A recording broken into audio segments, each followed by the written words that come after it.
A top Ukrainian general has said that Russian forces have been ousted from some positions in the city of Bakhmut. The city is witnessing fierce clashes. Russian forces have been trying to take over Bakhmut for 10 months now. Meanwhile, Russia launched missiles on Ukraine overnight. 2 people were killed while dozens of homes and buildings were destroyed.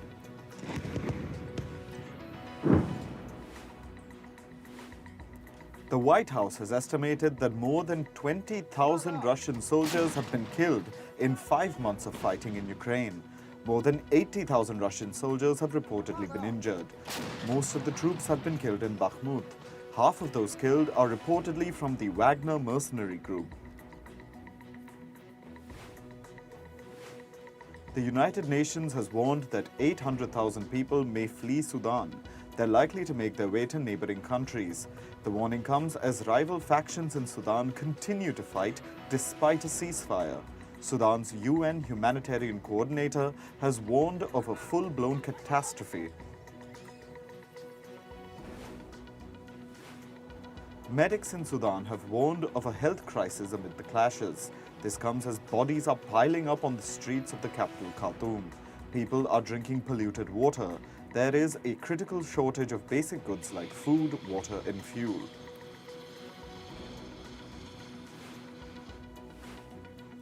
US President Joe Biden hosted the President of the Philippines, Ferdinand Marcos Jr., at the White House. The US recommitted to a security pact with the Philippines. This comes as concerns grow over China's influence in the Indo-Pacific.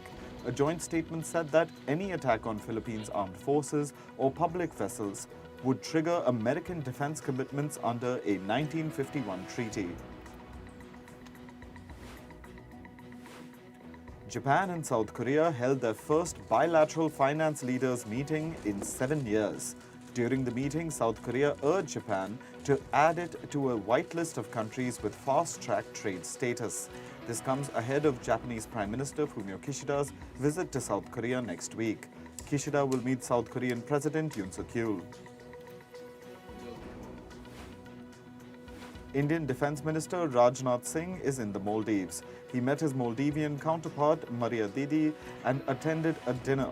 Didi reiterated that the dinner was an opportunity to celebrate the achievements of partnership between the two countries.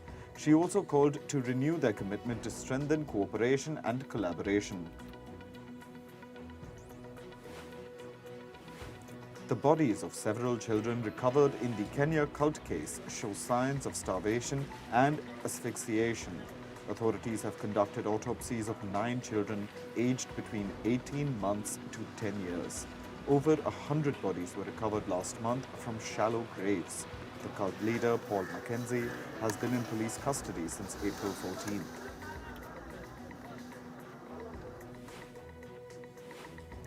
US Immigration and Customs Enforcement has said that the Texas shooting suspect had been deported from the country 4 times since 2009. The shooting happened on April 28th. 5 people were killed in the incident. The suspect is from Mexico. He was deported in March and September of 2009, January of 2012, and July of 2016 for different crimes. Authorities are still searching for the suspect. The bodies of 7 people were found in the US state of Oklahoma on Monday. This included 2 missing teens and a convicted sex offender. Court records show that he was scheduled to appear in a court for a trial. This was on charges of soliciting sexual conduct with a minor and possessing child pornography. May Day protests were held across Latin America.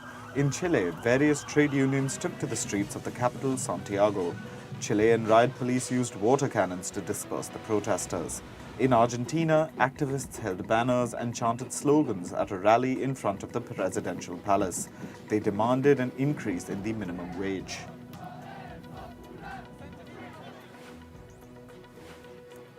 May Day protests in Paris turned violent. Protesters hurled fireworks and other projectiles during the clashes. 1 police officer was injured after he was struck by a petrol bomb. Violence also erupted in Lyon and Nantes. Some vehicles were set on fire.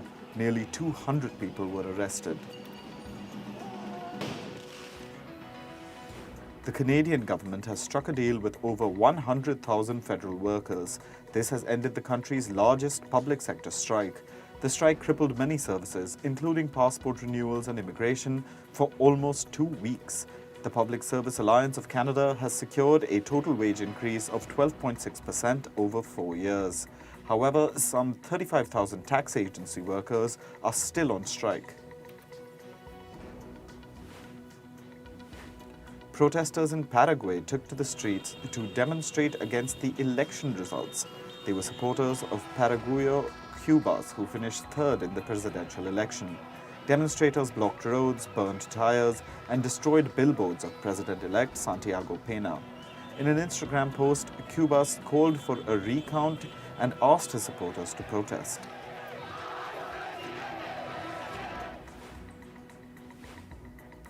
Australia has banned recreational vaping. The country has also tightened other aspects of e-cigarette laws. This is Australia's biggest crackdown on the tobacco industry in more than a decade. The aim is to curb a rise in teenage vaping. Vapes are widely considered a safer alternative to smoking cigarettes. Australia's federal budget will include over $150 million to protect against the harm caused by tobacco and vaping.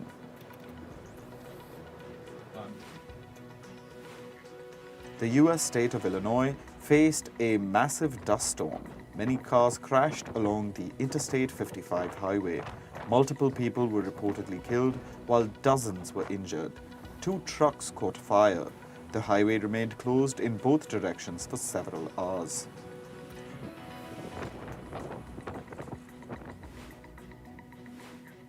Environmental groups in the US have sued the Federal Aviation Administration. The groups challenged the approval of expanding rocket launch operations by SpaceX next to a national wildlife refuge in South Texas. The last rocket SpaceX launched exploded over the Gulf of Mexico. However, SpaceX CEO Elon Musk hailed the launch as a qualified success that will yield valuable data. The environmental lawsuit says that the noise and light pollution degraded the area that's home to endangered animals.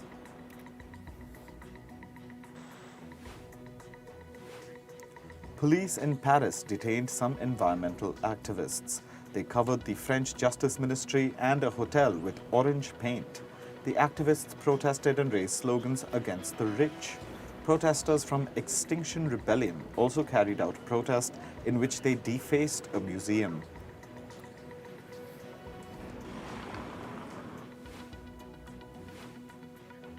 A climate activist glued his hands to a TV presenter's podium in Geneva, Switzerland.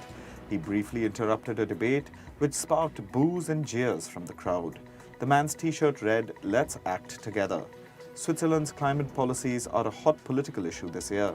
In June, Switzerland will hold a referendum on a new climate law.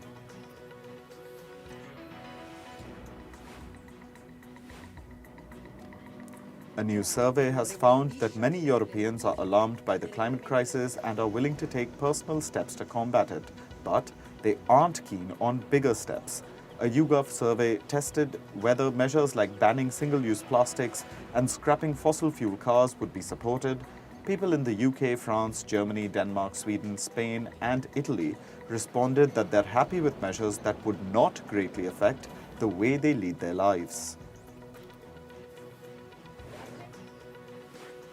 Broadcasting company Vice Media is reportedly preparing to file for bankruptcy. Vice has received interest from 5 companies for a takeover. As per reports, the company may consider a sale to avoid a formal bankruptcy filing. This comes as other firms in the sector have also resorted to downsizing in recent months. Last month, BuzzFeed said that it would shutter its news division.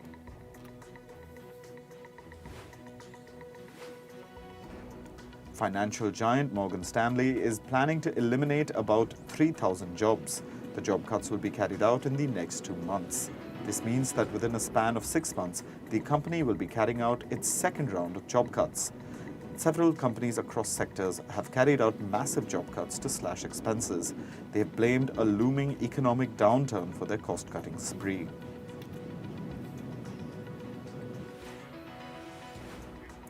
Technology company IBM is expected to pause hiring for roughly 8,000 roles. These roles will reportedly be replaced by artificial intelligence in the coming years. Hiring will be slowed in back-office functions such as human resources. CEO Arvind Krishna has said that 30% of non-customer-facing roles could be replaced by AI in 5 years.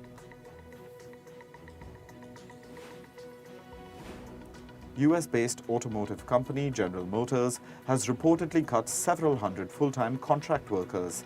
This happened over the weekend at its engineering hub in Detroit. The contractors losing their jobs were within GM's global product development team. The International Monetary Fund has raised the forecast of Asia's economic growth. The IMF expects Asia's economy to expand 4.6% this year. It has said that China and India will be the key drivers, with an expansion of 5.2% and 5.9% respectively. However, the fund cut Asia's growth forecast for 2024 to 4.4%.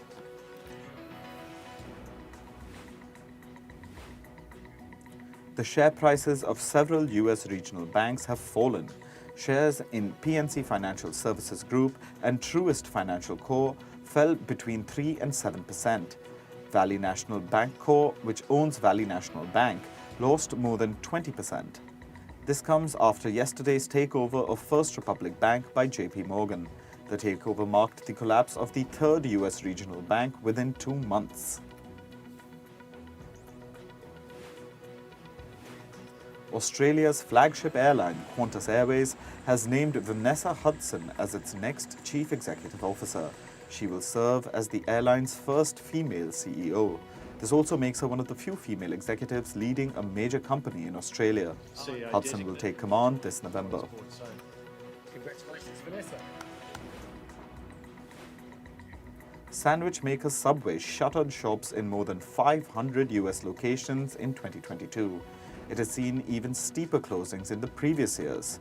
The company has been closing thousands of shops in the US in recent years. This comes as Subway's efforts to control its over-expansion. Its outdated decor and stale menus have eroded several franchisees' profits.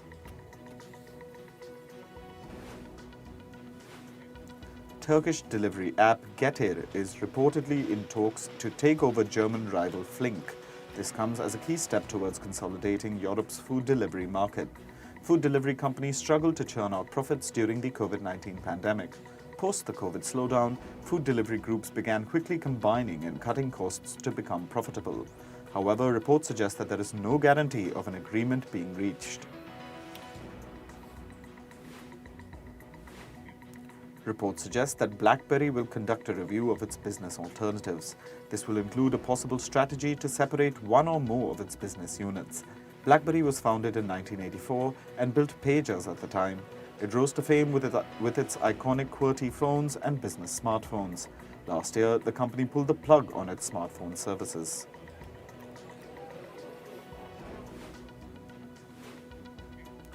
Now over to the world of sports. In the ongoing IPL 2023, Royal Challengers Bangalore defeated Lucknow Super Giants in a low-scoring affair on Monday.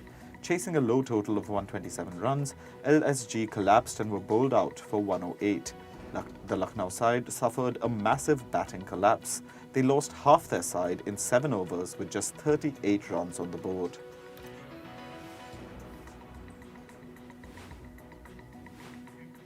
Reigning IPL champions Gujarat Titans will take on Delhi Capitals at Ahmedabad's Narendra Modi Stadium tonight. Gujarat Titans are placed at the top spot in the IPL 2023 points table. They have 6 wins and 2 losses from their 8 matches so far. On the other hand, Delhi Capitals are in the 10th spot on the table. They have 2 wins and 6 losses from their 8 matches of the league. The match will begin at 7:30 p.m. IST. The Indian contingent has finished overall second behind China in the 5th Asian Youth Athletics Championships. These took place in Uzbekistan's Tashkent. Indian athletes returned with a haul of 24 medals. This includes 6 golds, 11 silvers and 7 bronzes in the Under-18 Championship. India's medal tally was the same at the conclusion of last year's games in Kuwait. boxer Mohammad Hasamuddin has begun India's campaign at the IBA Men's World Boxing Championships by registering a win in the 57 kg category. The two-time Commonwealth Games bronze medalist made light work of Macedonia's Alan Rastimovsky in the opening round with a dominating 5-0 win. Tokyo Olympian Ashish Chaudhary and debutant Harsh Chaudhary will take the ring in their respective tournament openers later today.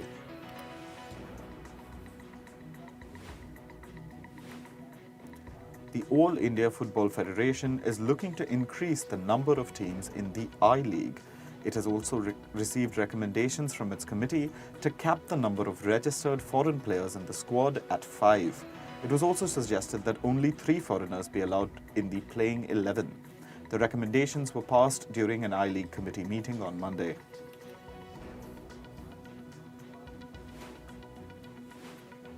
VFL Wolfsburg women's team beat Arsenal 3-2 in extra time with a 119th minute winner from Pauli Bremer. The teams were playing the second leg of their Women's Champions League semi-final at the Emirates Stadium. With a 5-4 aggregate win, Wolfsburg will now face FC Barcelona in the Women's Champions League final encounter. The German side will be playing in their 6th European final. They lost their last 3 finals in 2016, 2018 and 2020.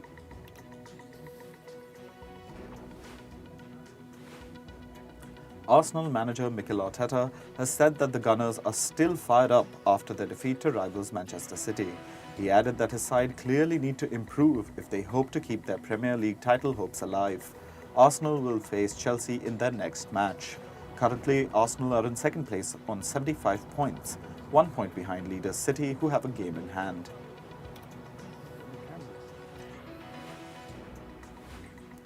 Liverpool coach Jurgen Klopp risks getting a touchline ban for the team's upcoming key games.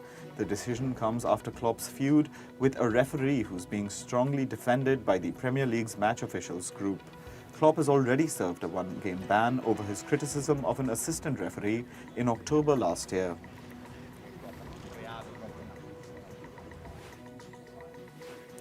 Belgium's Luca Bressel has become the first player from mainland Europe to win the snooker world title. He completed a fairy tale fortnight by resisting a Mark Selby fightback to win 18-15 at the Crucible. Selby won 5 successive frames from 16-10 behind before Bressel clinched his first world title with century break.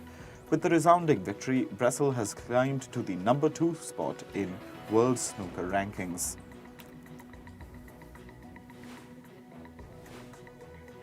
Lewis Hamilton, Charles Leclerc and Lando Norris are the cover stars for the F1 23 game from EA Sports. Meanwhile, EA Sports' ambassador, Max Verstappen, is on the cover of a special Champions Edition of the game. The F1 23 release date is not yet confirmed. However, displaying the new cover is the latest part of EA Sports' big reveal. The game's official trailer will be the next thing to drop.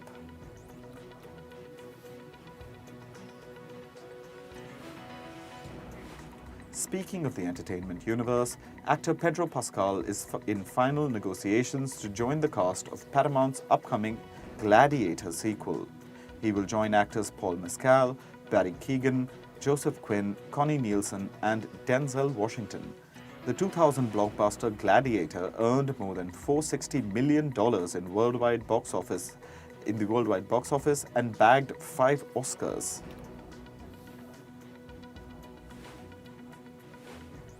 Hollywood action star Sylvester Stallone is set to reprise his role as Gabe Walker for a sequel to the film Cliffhanger.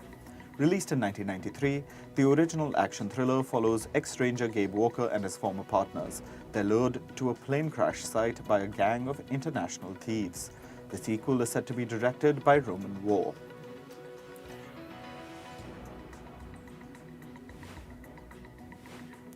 In a landmark deal, Amazon Studios has landed the Blue Angels documentary. It's a feature documentary from J.J. Abrams' Bad Robot Productions and IMAX. It's about the storied Blue Angels, US Navy and Marine Corps Flight Squadron. The deal comes as Amazon is also making a major push into theatrical releases with Ben Affleck's Air. Air is the first Amazon Studios movie to receive an exclusive theatrical release around the world before streaming on Prime Video.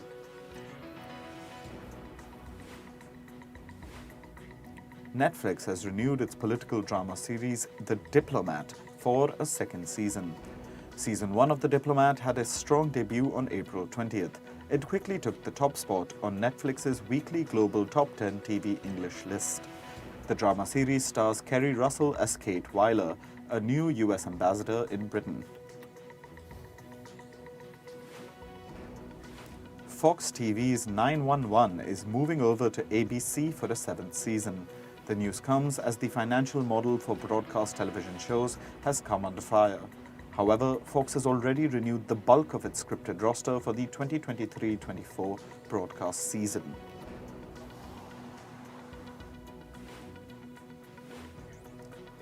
Hollywood film and television writers will go on strike starting today. This is Writers Guild of America's first work stoppage in 15 years. It comes after writers failed to reach an agreement for higher pay from studios such as Walt Disney and Netflix. According to the Guild, half of TV series writers now work at minimum salary levels, compared to one-third a decade ago.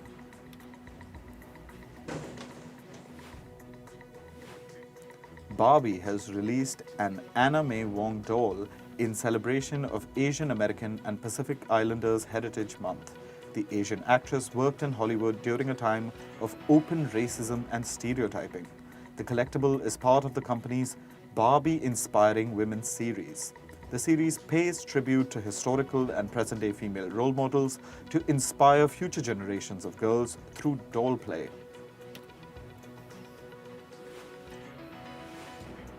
Singer Ed Sheeran has denied copying Marvin Gaye's classic Let's Get It On. It was Sheeran's second day of testifying to jurors in a copyright trial at the Manhattan Federal Court. He called the copyright claim insulting. Sheeran said he and other performers frequently perform such mashups and rubbished all allegations against him.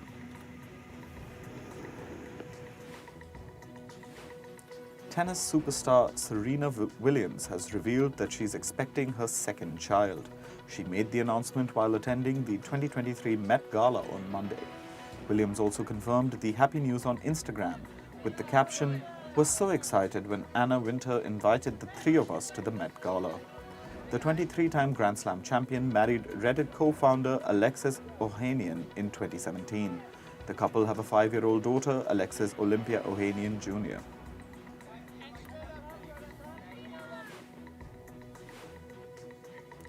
Vyacheslav Slava Zaitsev has passed away aged 85. He was the designer behind world-famous Soviet fashion that was often adorned with colorful Russian folkloric motifs. The French press nicknamed him Red Dior in the 1960s. Among Zaitsev's Russian clients were music stars, actors, socialites, and politicians. He also counted the former wife of President Vladimir Putin, Lyudmila, as his client.